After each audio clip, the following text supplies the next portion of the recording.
காலையில் எந்திரிச்சதும் lunch பாக்ஸ்க்கு preparation வந்து start பண்ணிடுவேன். இன்னொரு பக்கம் பிள்ளைங்களுக்கு ஏபிசி ஜூஸ் ரெடி பண்ணிடுவேன். ஆப்பிள், பீட்ரூட், கேரட் இது மட்டும் இல்லாமல் எக்ஸ்ட்ராவாக வந்து மாதுளம்பழமும் சேர்த்துக்குருவேன். கேரட், பீட்ரூட் அப்புறம் மாதுளை இது எல்லாமே நைட்டே வந்து கட் பண்ணி உரிச்சு வச்சுருவேன். ஃப்ரிட்ஜில் தான் வச்சுட்டு காலையில் எடுத்துக்கிறது. ஆப்பிள் மட்டும் நான் நைட் வெட்ட மாட்டேன், ஏன்னா கருத்து போயிடும்னு சொல்லிட்டு அது மட்டும் காலையில் வெட்டிட்டு ஜூஸ் எடுத்துருவேன். இப்போல்லாம் பிள்ளைங்களுக்கு ஃப்ரூட்டு வெஜிடபிள்ஸ்லாம் கொடுக்குறது கஷ்டமாக இருக்கு இல்லையா? ஸோ இந்த மாதிரி ஜூஸாக கொடுத்தா குடிச்சிருவாங்க. ரெகுலராக கொடுத்துட்டு வந்தோன்னா ஃபேஸ் நல்லா க்ளோயிங்காக பிரைட்டாகவும் இருக்கும். அதை பிள்ளைங்களுக்கு குடிக்க கொடுத்துட்டு அடுத்த வேலையை ஸ்டார்ட் பண்ணிடுவேன். நைட்டே ஒரு சில ப்ரிப்ரேஷன் ரெடி பண்ணி வச்சிருக்கனால வேலை வந்து சீக்கிரமாகவே முடிஞ்சிடும். ஸோ இன்றைக்கி லஞ்ச் பாக்ஸ்க்கு வந்து ஃப்ரைட் ரைஸும் பன்னீர் ஃப்ரையும் தான் பண்ணியிருந்தேன். ஸோ இன்றைக்கான லஞ்ச் பாக்ஸுமே பேக் பண்ணியாச்சு. பிள்ளைங்களுக்கு வந்து டெய்லி வந்து பாதாம் வந்து ஊற வச்சு உரிச்சு கொடுப்பேன். காலையில் கிளம்பும்போது அரைகுறையாக தான் சாப்பிட்டு போவாங்க. ஊற வச்ச பாதாமில் அவ்வளோ நியூட்ரியன்ஸ் இருக்குது. அது மட்டும் இல்லாமல் நல்லா ஃபில்லிங்காகவும் இருக்கும். அவங்கள கிளப்பி ஸ்கூலுக்கு அனுப்புறதுக்குள்ளே மழை பேஞ்சு கொஞ்சம் மாதிரி ஆயிரும். காலையிலேருந்து அவங்க பின்னாடியே ஓடுற மாதிரி தான் இருக்கும். அவங்கள அனுப்புனதுக்கப்புறம் தான் எனக்கான டைம் எனக்கு கிடைக்கும்.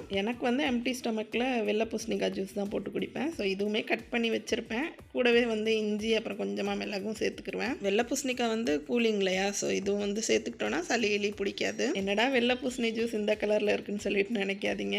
நான் வந்து ஏபிசி ஜூஸ் போட்ட துணியிலேயே வந்து இதையும் புழிஞ்சு எடுத்துட்டேன். அதனால தான் இந்த கலரில் இருக்குது. அப்புறம் ஜூஸ் புழிஞ்ச சக்கையை வந்து கீழே போட மாட்டேன்.